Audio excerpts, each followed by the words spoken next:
Well, here are two shows which are completely similar and not at all got nothing to do with the other. They both start with the word "the." If that's the best we can do. Therefore, there's a theme. They're also helmed by actors we've seen in other things. True. I will be honest. I was expecting them to be vaguely similar. I didn't realise quite how different they were going to be. Well, I mean, I saw the title, The Romanoffs, and went, ooh, That's probably that's the an Romanoff old family. That's an old Russian family. And then I saw The Terror and went, that looks creepy as shit. Joel like that. Yeah, no, I fucked this one up. I'll own that. I don't think you did though, because they're both really good. Then that is what I intended. Yeah. Make it look like make it look like you knew what you were doing the whole time. That's what I was totally doing when I admitted to fucking this up thematically. But no, I'm glad that you liked them as well. Well, that was easy. Off we fuck. Laters. Yeah. I really like both of these. Which one do you want to start with? I watched the Romanoffs first. Okay. I didn't. Well, fuck then. I guess, okay, so I'll have a conversation about the Romanoffs, and you can respond to me with your thoughts about the Terror. Okay. Please don't actually do that. I really don't want to do that. I really don't like the bit where he goes underwater. Okay, cool. So we'll just do the Terror then. That's the thing. I watched it yesterday, having watched the Romanoffs like a week ago, and yeah, it's real good. And I got to that bit where he gets into like the diving suit, and I was like, no, I don't think Joe, because I was just sat there like, oh, it's underwater. Oh, that water looks deep. Oh, there's a body coming towards him. Do you know what? This probably isn't what you're supposed to think when you see a body coming towards you, like in the ocean. But my thought was, thank fuck, it's only a human. Yeah, but we're not all pussies. I am. Only for deep water things, I think. This is a perfect setup for a story. It's fucking great. So, okay, they're going up to the North Pole. There's two ships. It's just instantly, it's like, right, so the relationships on each ship, the relationships between everybody across the ships, and throw them into a harsh, like, oh my god, fucking brilliant setup for a show. I was sold as soon as it started, and I saw, right, two ships, I was like, right, this is amazing. Yeah, and I really like the little flashbacks as well to like, oh, they're quite well respected back home, but they don't all get on. Yeah. But yeah, it's fucking cool. I loved it. And also just visually, like, all those shots of like the ice and stuff, like, it just looked so, like, that when they've got the Terror in front, they're ramming through the ice. There's just that shot from like the tip of the ship, front, bow, front, where it just cracks the ice and you just see the crack run along the ice. I was like, oh, that's so cool. Yeah, it was brilliant, and I think sufficiently spooky enough to be like, okay, I can see that there's some supernatural stuff going on, but it's not the only thing. I think in this one there's the slightest sort of hint to it, and I found it weirdly quite Lovecraftian. Like there's nothing that's explicitly Lovecraftian other than like, it's a group of men on a ship, and slowly they're starting to distrust each other. But then it's the sequence when the chap, what's his name? The guy who ends up dying. when Scurvy Kid. Yeah, and he's staring at something in the corner of the room. That was brilliant. It was so good. I really, really liked this. Yeah, what I not found strange about that bit, but I just sort of clocked it. I was like, oh, you only see like one Asian character in the whole show. In the whole first episode, anyway. Looking at the list of actors, you're going to see some more. Yeah. And you're sort of like, oh, I didn't... Because you know that they're not... It's not something that's there. But it's clearly something that fucking... Oh, what's his name? Toby Menzies. Game of Thrones bloke. Mance Raider. No, the other one. Who did he play? Cat sister, brother. He was Little Fish, or something. What, Little Fish? No, Little Fish. It wasn't his real name. I'm literally trying to find his Game of Thrones character name. I don't know what you're talking about now. Edmure Tully. Oh, right. Yeah, his character, because he was going on about being in China, like when they were all having dinner on the Terror, and I think it's something to do with he's brought something supernatural back with him.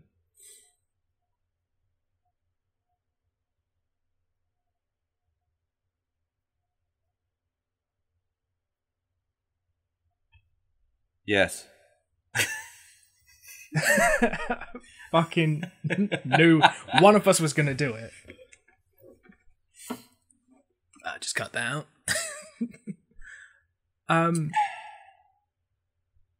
But yeah, I just spent the whole thing being like, how is this obviously sort of Chinese, Japanese like stuff on this boat? And I was like, oh, but he was fucking banging on about killing a load of Chinese people, so probably that cunt's fault. Yeah.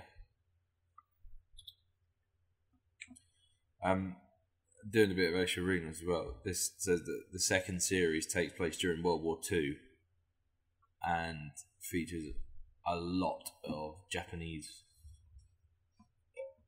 actors and focuses on Japanese folklore. So I guess it's continuing the sort of Japanese mythology. Do you think this is also an anthology show, but it's seasons from rather series than to episodes? series? It seems to be, yeah, because obviously this is quite a few years away from World War II, like it's 100 years before. Yeah. No, it's really good. I'm going to be buying the rest of the season. Really? Oh, for sure. Oh, that's great. I really like this, but I hope it's not going to be another Black Sails where I go, yeah, I'm going to watch the rest of that, and then 3 years later. Saying that, you know what I started watching again the other day, and I continue to watch as much as I can stand of it. X-Files. No, similar, Twin Peaks. I actually do own the X-Files box set. So I do have every single episode of X-Files. But we didn't get past series 1. So I think perhaps once I've done Twin Peaks, I'll watch X-Files. Because, this is sort of going off on a tangent a little bit. I played through Control at the weekend. Like I started it on Friday night and finished it Saturday morning. And it's got me really in the mood for like weird fiction, like weird stuff. Like it's a really bizarre game, but it's really good, and it's quite Twin Peaksy in points. So that's the thing. I picked up Dishonored again at the weekend because I remember I didn't enjoy it the last time I played it, and then this time I sat and played it for like 9 hours and was like, oh, it wasn't the game that was bad; it was me. Yeah. I feel the same way about Dishonored. I really like it, but I haven't played it much, which is odd. Oh, another thing I finished since we started recording: season 1 of Unforgotten. Oh yeah, that's on Netflix, isn't it? I keep saying it. Well, yeah, you should, because we watched the first episode. Yeah. And the rest of it is equally as good. I haven't started season 2 yet, but season 1 is quite satisfying. Oh, quite satisfying. You just reminded me of something. In isolation, have you been doing Jimmy Carr's daily quiz? No, because I go to work. That's a shame. He's done like every day he does 10 questions, and then me and Lisa, we sat and we did, because someone edited together the entire week's worth. So we did about 12 hours of quizzing on over the weekend, because we did one with some friends, and then my family wanted to do one, so we did one with them, and then we did Jimmy Carr's one. That's a lot of quizzing. It was, but I like a quiz, so I don't mind. But yeah, that was a little digression. Yeah. So are you going to keep on with the Terror? I think... Oh, this is the trouble. There's so many shows that I've said, yeah, I'm definitely going to finish this. I'm going to carry on watching this. Yeah, but this is a good spooky one. Yeah. And you like a good spook. I love a good spooky. I think I will try to, because I really liked it. I really liked it. That's the thing. I mean, the real question for you is, how many episodes are there? Oh, hang 10. on. 10 per season.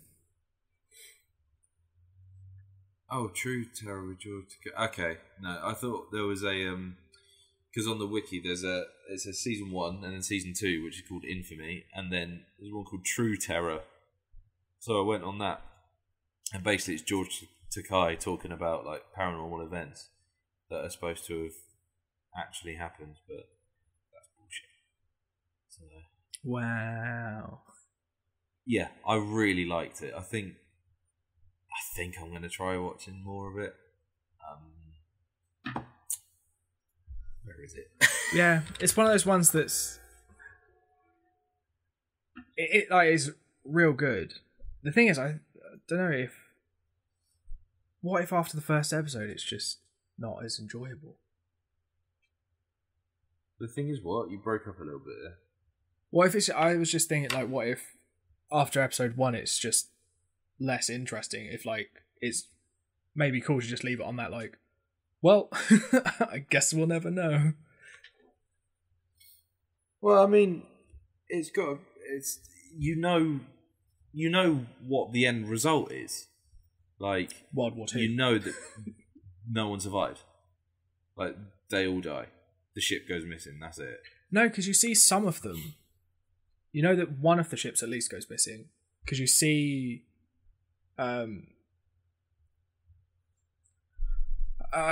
what's his character's name?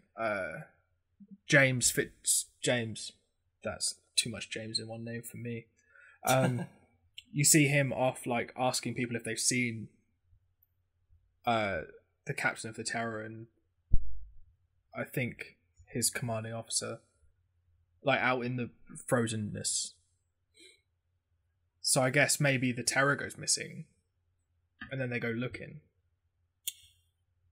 Oh, that's true. I guess, yeah. So to buy the rest of the series is £22. Yeah, it sounds worth it to me. I might buy episode 2. See how you feel, and then see how I feel. Because if it's not great, then mind you, it has gripped me enough that I wouldn't mind. Yeah, maybe I'll wait till payday, which is I think next week, and then I can have a look then. But yeah, I really liked it. I thought it was brilliant. I like it really when liked we it. like a show. Yeah, it's nice to talk about a show that isn't shite. True. I always prefer that. So speaking of a show that isn't shite and is about an old Russian family, but not set in old Russia or Russia, but Le France. Which it sort of gives you a little insight into how much research goes into picking the shows. I don't know what you mean. Those boats could have been French. or indeed Russia. Yeah, exactly. I mean, the Union Jacks could have been stolen. We don't know. And all of the actors were British. But apart from that, there was every chance it was foreign. But yeah, this was... It took me far, far too long to go, I wonder if they're at some point just going to always speak in English. And then I got like 3 minutes in and I was like, no, I'm going to need subtitles because I feel like there's a lot of plot here that I'm missing. Oh wait, you were watching it and they were speaking in foreign languages and you didn't have subtitles coming up? I did after I turned them on, yeah. That's really weird. You'd think that this being England, that they'd play it automatically with subtitles playing. You'd think, but they did not. That is very strange. But it's a really...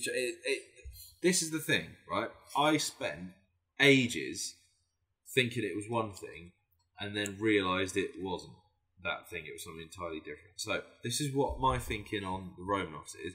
It doesn't need to be 90 minutes long because I pretty much split the episode. I watched pretty much half an hour of it and then stopped and finished off the remaining hour. And I realised that there was quite a few details I'd forgotten, but that hour told me everything I needed to know about each character. You don't need the previous half hour. Yeah, I like a feature length though. Not all the time, but like occasionally. I don't know. It's really...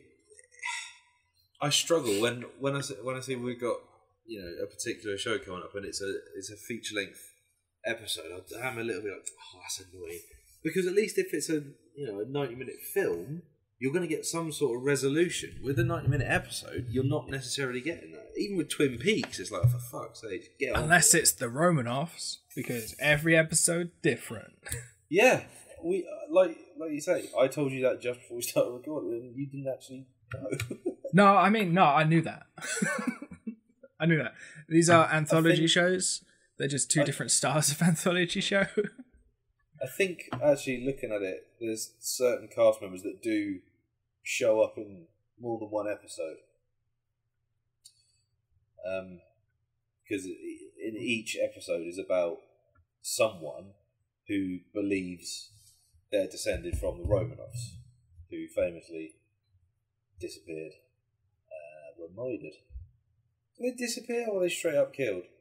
They were almost all straight up killed, but they never found Anastasia.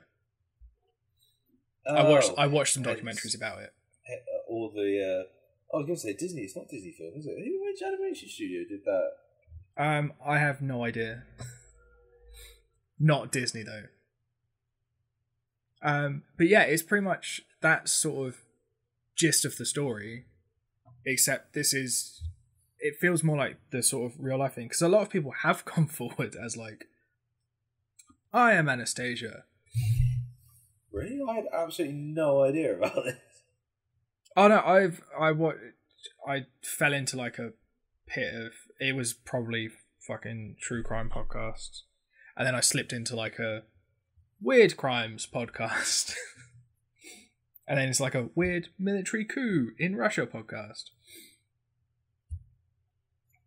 But yeah, it's really interesting because they were all like, Romanoffs were all chummy with the upper class, because they were upper class.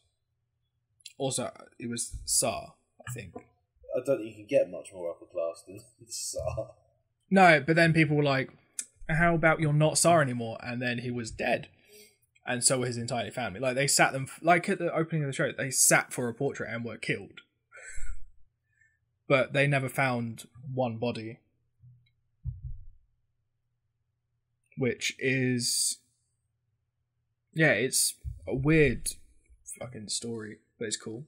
It is a cool. It's one of the like. It's horrific, obviously, because they got shot to fire. But it's one of the more mysterious stories. Yeah, any story that ends with "and they didn't find one of them." Yeah, that's the cool bit of it is like, what happens, and it's so open to interpretation. But I like that they haven't just gone like for the straight. This is Anastasia. They've sort of gone, these are people who could be detended, but we don't know. No one can prove it. And then all this shit that goes on around it. I would quite like, to be slightly subversive. To go, all these people, they think they're Romanoffs, they don't. We can't say as showmakers, we can't say because we don't want to put preference, blah, blah, blah.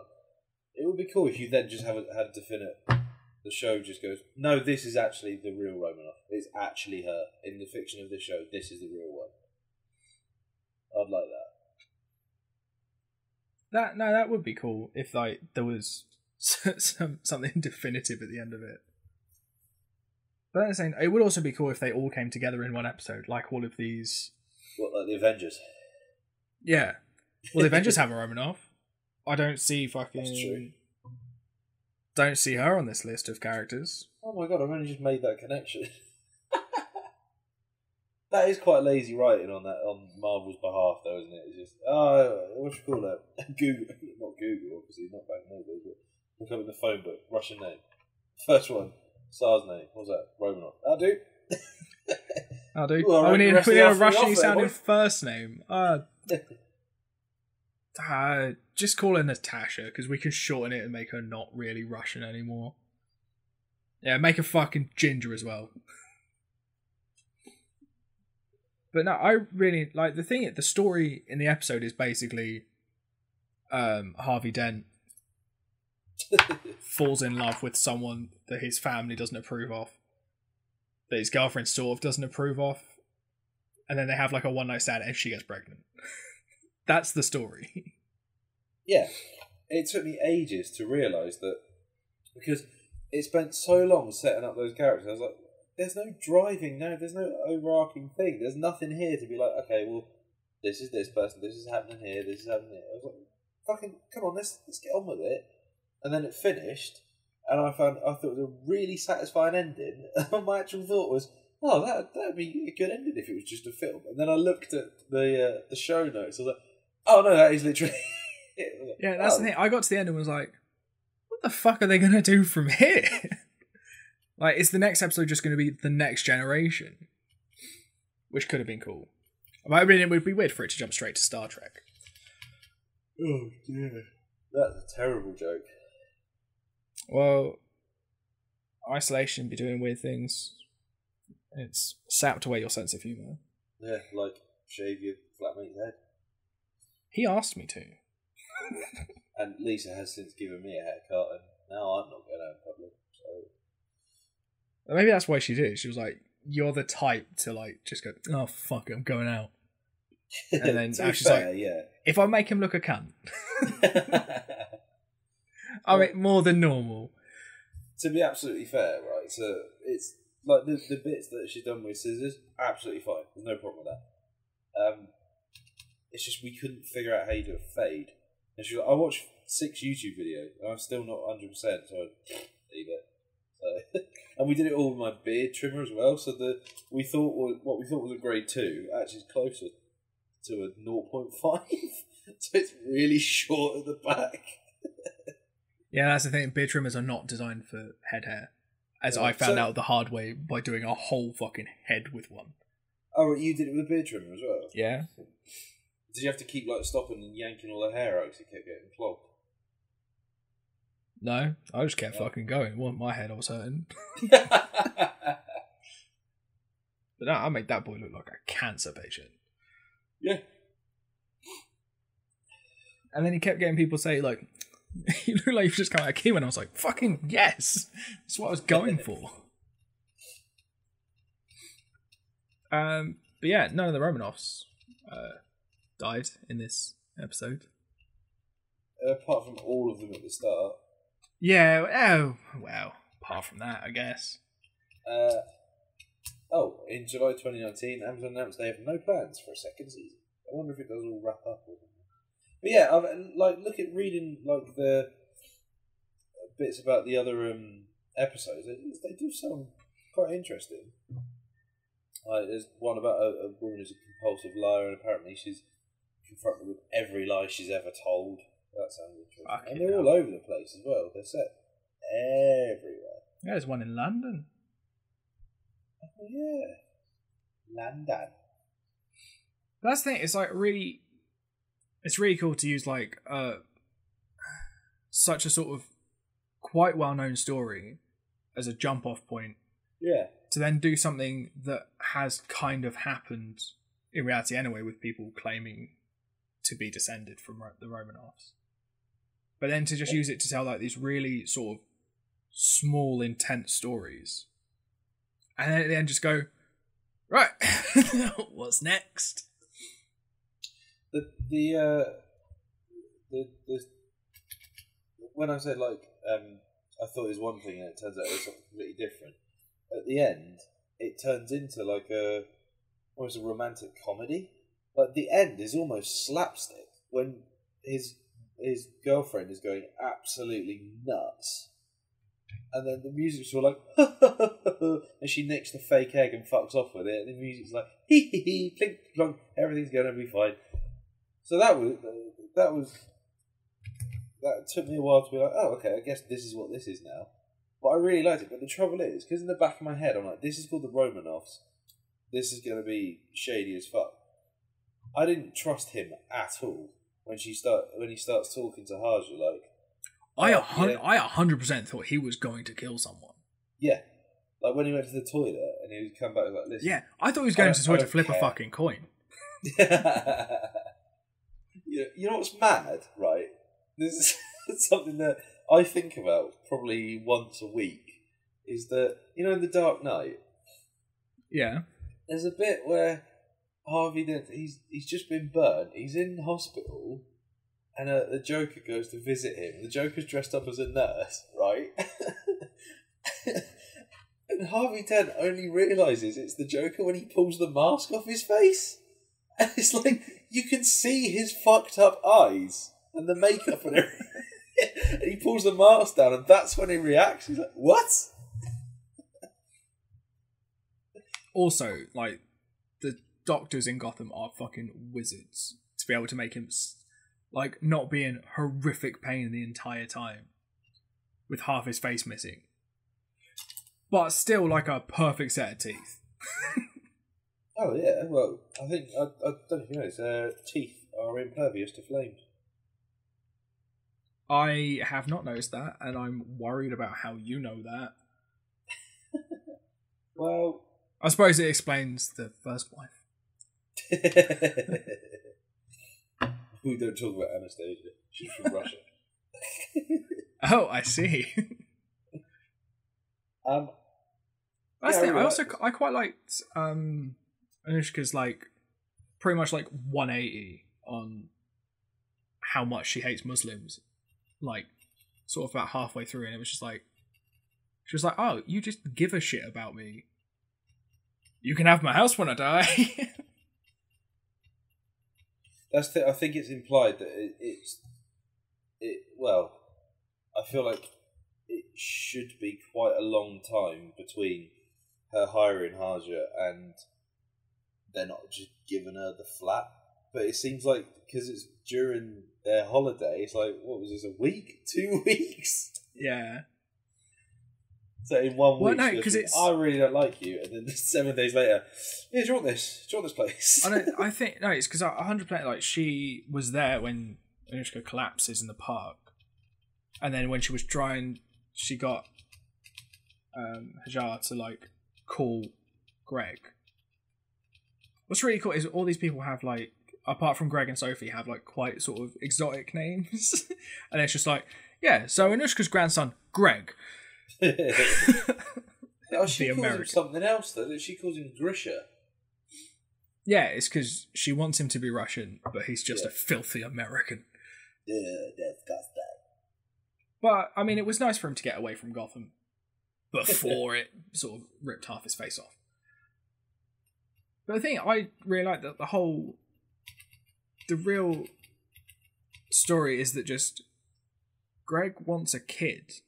Because that's all, because you see him and Sophie really sort of argue early on about, like, oh no, well, like, I don't really want kids. And then he gets to, like, interact with, like, a kid at his friend's house, and then you're like, he just wants a kid. And at the end you're like, oh, yeah, you've got one. Maybe that's not true, who you plan to have it with, but really. And everyone's like happy at the end, apart from Sophie, who stole the fake Fabergé. Yeah. That was fucking brilliant, that. And that's the thing, because I was just sort of like, that line, like, halfway through, which is like, don't worry, you can touch that, it's fake. I was like, is this just xenophobia, or like, or are you just... And then it came back, it was like, oh, fucking callback. Like it. But yeah, no, it was really good. I mean, I'm not 100% sure how much of this I'm going to watch. I doubt I'll watch anymore, because I really like that story. The trouble with anthology things is, inevitably, some are good and some are not so good. And I really like just having that one contained story just in my head now. It's like, oh, that was a really nice little thing. I really liked it. So I think I'll just leave it as that. Just picture it as a prequel to The Dark Knight. Oh, suddenly The Dark Knight's really sad. But yeah, I might watch some more of it. It might be something that I dip into and out of rather than binge. Yeah. Because binging 8 feature-length episodes is going to... like, I can do it, but I won't enjoy it. Yeah. Yeah, I liked it. I thought it was good. Do you want to know what's next? Yes, tell me. It's Doctor Who and Doctor Who, which actually was suggested to us probably about a year ago.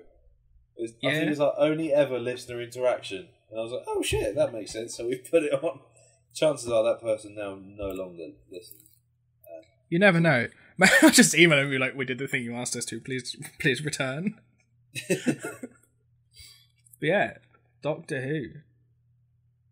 Doing The Unearthly Child. And, oh, hang on, don't tell me I'm going to try and... isn't it just called Rose? The first one. Let me just find it on Netflix. But I had to buy fucking DVDs. The first episode of Doctor Who is hard to find. Oh, is it? Oh, perhaps I better find a DVD then. Yeah, the DVDs are pretty easy to find. Yes, you are correct. The first one is called Rose. Yeah. And that's on Netflix. That's very handy. Alright. That's cool. I'm looking forward to that. Same. I haven't seen all of the first episode of Doctor Who. I've seen, like, I think the first, like, 5 minutes or something. And I was like, oh, this is not the same. It's got a very young Noel Clarke in it. Oh, I've seen that first episode. I haven't seen the original first episode. Oh, right. Sorry, I thought you meant the 2005 one. I remember when that aired. I remember the night that came out. So yeah, I watched it with my family, and we were just like, they were like, oh, like Doctor Who from the 60s was cool, and I'm like, yeah, but it's got ears. So much ear. But yeah, I'm looking forward to talking about that. That'll be fun. Yeah, I really like Doctor Who, so it'll be cool to watch the first ever episode and the reboot. Oh, don't go outside and catch anything you shouldn't. Yeah, unless it's a leprechaun. Always catch leprechauns.